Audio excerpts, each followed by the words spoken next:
കോഴിക്കോട് ഒരു മിനി കലാമണ്ഡലമുണ്ട്. അതായത് 4 മുതൽ 72 വയസ്സ് വരെയുള്ളവർ വിവിധ കലകൾ അഭ്യസിക്കാൻ എത്തുന്ന ഒരു സ്ഥലമാണ്. ഏകദേശം 200 കലാകാരന്മാർ ഇവിടെ പരിശീലനത്തിന് എത്തുന്നുണ്ട്. അപ്പോൾ നയൻതാര പറയും കേന്ദ്രത്തെക്കുറിച്ചാണുള്ളത്.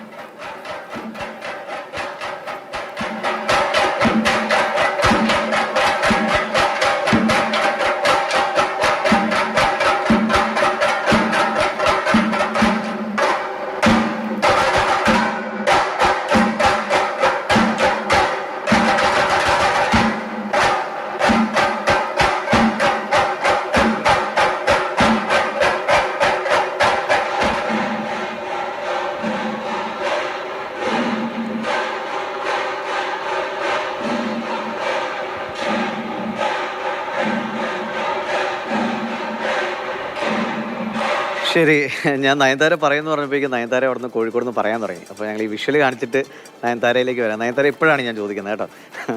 എങ്ങനെയുണ്ട് ഈ മിനി കലാമണ്ഡലം? ഇപ്പോൾ ഈ 72 വയസ്സൊന്നും, ഇപ്പോൾ നമ്മൾ നേരത്തെ ഒരു തങ്കമാമയെ കുറിച്ച് പറഞ്ഞു, 75 വയസ്സിൽ ഇനി ഡിഗ്രി പഠിക്കാൻ വേണ്ടി ശ്രമിക്കുന്ന ആളാണ്. അപ്പോൾ പ്രായമേറിയവർ കൂടുതലാണോ കൊച്ചുകുട്ടികളെക്കാളും കലകൾ പഠിക്കാൻ? തീർച്ചയായും ദിവിഷ, അവിടുത്തെ ഒരു കാഴ്ച കാണേണ്ടത് തന്നെയാണ്. അത് അടുത്ത ദിവസം, അതായത് ഈ വരുന്ന ജൂലൈ 13-നാണ് അവരുടെ അരങ്ങേറ്റം. അത് നമ്മൾ പ്രത്യേകം വാർത്ത ചെയ്യുന്നതായിരിക്കും. അതിനു മുമ്പ് ഞാനിതൊന്ന് ലോകത്തിനെ ഒന്ന് അറിയിക്കാം എന്ന് കരുതിയാണ് ഈ വാർത്ത ചെയ്തത്. അതായത് ദിവിഷ, നമുക്കറിയാം, നമുക്കിടയിലൊക്കെ കഴിവുകളിൽ ഒരുപാട് പേരുണ്ട്. സാമ്പത്തികമായി പ്രയാസം അനുഭവിക്കുന്നത് കൊണ്ട് ആ കഴിവുകളൊക്കെ ഒതുക്കേണ്ടി വന്ന ഒരുപാട് പേര് നമുക്കിടയിലൊക്കെ ഉണ്ട്. അവർക്കൊക്കെ സൗജന്യമായി ഈ ഒരു നമ്മുടെ കോഴിക്കോടിൻ്റെ നഗരഭാഗത്ത് സ്ഥിതി ചെയ്യുന്ന സാംസ്കാരിക നിലയം, അത് ഇന്നൊരു ചെറിയൊരു കലാമണ്ഡലം, മിനി കലാമണ്ഡലമായി മാറിയിരിക്കുകയാണ്. ഇവർക്കൊക്കെ ഈ ഒരു കലാമണ്ഡലത്തിൽ നിന്നും സൗജന്യമായാണ് എല്ലാ കലാരൂപങ്ങളും പഠിപ്പിക്കുന്നത്. ഇവിടെ 9 കലാരൂപങ്ങളിൽ ഫെലോഷിപ്പ് ലഭിച്ച കലാകാരന്മാരാണ് ഈ ഒരു 800 പേർക്ക് പരിശീലനം നൽകുന്നത്. ഈ വരുന്ന, ഞാൻ പറഞ്ഞു, 13-ാം തീയതി വലിയൊരു പരിപാടി കോഴിക്കോട് നഗരത്തിൽ നടക്കാൻ പോവുകയാണ്. ഈ കലാരൂപങ്ങളൊക്കെ പഠിച്ച് അവർ അരങ്ങേറ്റം കുറിക്കാൻ വേണ്ടി പോവുകയാണ്. ഇവർക്ക് 200 പേരാണ് കൃത്യമായി പരിശീലനങ്ങളൊക്കെ നേടി അവരുടെ കഴിവുകൾ പുറത്തെടുക്കാൻ വേണ്ടി, അതായത് അരങ്ങേറ്റം കുറിക്കാൻ വേണ്ടി പോകുന്നത്.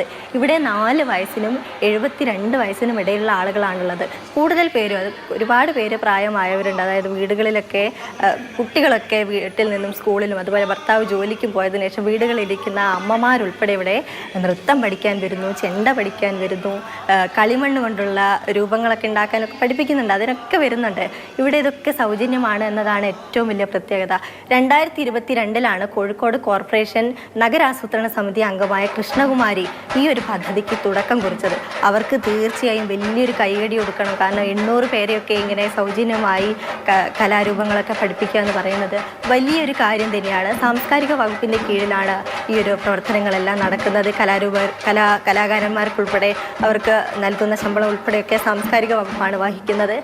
ഇവിടെ ഈ കല പഠിപ്പിക്കാൻ വരുന്ന കലാകാരന്മാർ നേരത്തെ പറഞ്ഞതുപോലെ തന്നെ ഫെലോഷിപ്പ് ലഭിച്ച കലാകാരന്മാരാണ്, മികച്ച കലാകാരന്മാരാണ്.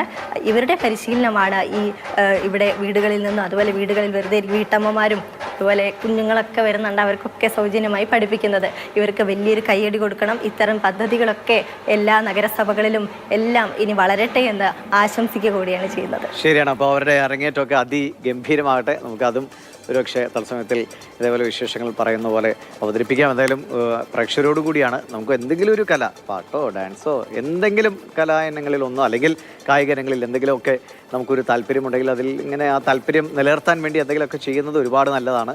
നമ്മുടെ പല അസ്വസ്ഥതകളെയും മാറ്റാൻ, അല്ലേ, കുറച്ചുകൂടി പോസിറ്റീവായിട്ട് ഇരിക്കാൻ ഈ കലയും കായിക ഇനങ്ങളുമൊക്കെ നമുക്ക് ഗുണം ചെയ്യും എന്നതാണ്. അതിൽ എല്ലാവരും അങ്ങനെ ചെയ്യുന്നവരുടെ ഊർജ്ജം കാണുമ്പോൾ നമുക്കറിയാം. അപ്പോൾ അതിനുകൂടി ശ്രദ്ധിക്കുക. അപ്പോൾ കോഴിക്കോടുള്ളവർക്ക് സൗജന്യമായൊരു സൗകര്യം അവിടെയുണ്ട്. ശരി, അപ്പോൾ നയൻതാര